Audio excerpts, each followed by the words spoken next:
du peuple français, je voudrais le dire à tous les peuples européens, n'est pas du tout un nom négatif pour l'Europe, au contraire. Aujourd'hui, les Français sont attachés à l'Europe, à la construction européenne, mais pas à l'autodestruction européenne. Et ils veulent une Europe qui soit respectueuse des libertés des peuples et des démocraties nationales. Or, ce que le peuple français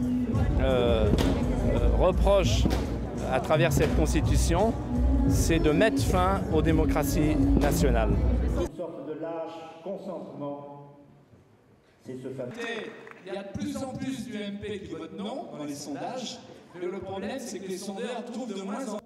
Donc la France ne sera pas isolée et le non sera fondateur. Il sera fondateur. C'est-à-dire qu'on repartira sur d'autres bases et le président de la République n'aura pas d'autre choix que d'exécuter, d'appliquer le message du peuple français.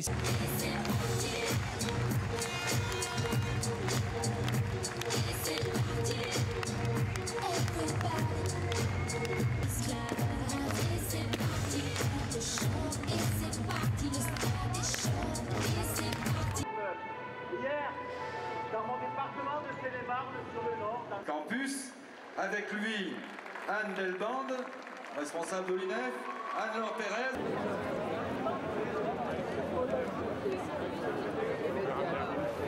Il a fait un bon coup avec Robert, il a fait un bon coup. Il fait un simple courrier à la direction.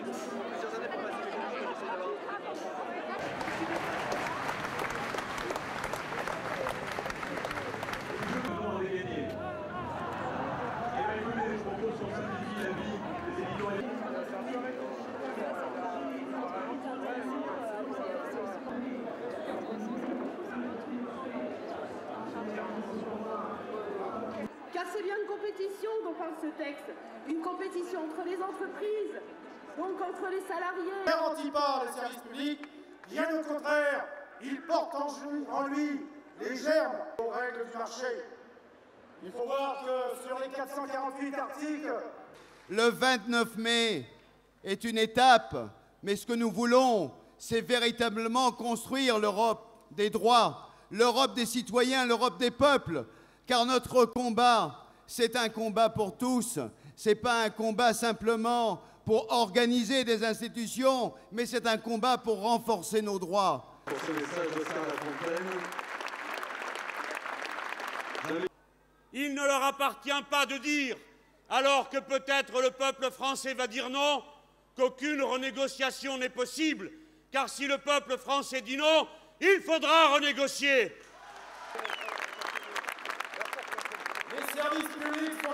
Nous ne voulons pas d'une politique libérale, nous voulons une autre Europe, une Europe de paix, une Europe de progrès social, une Europe démocratique.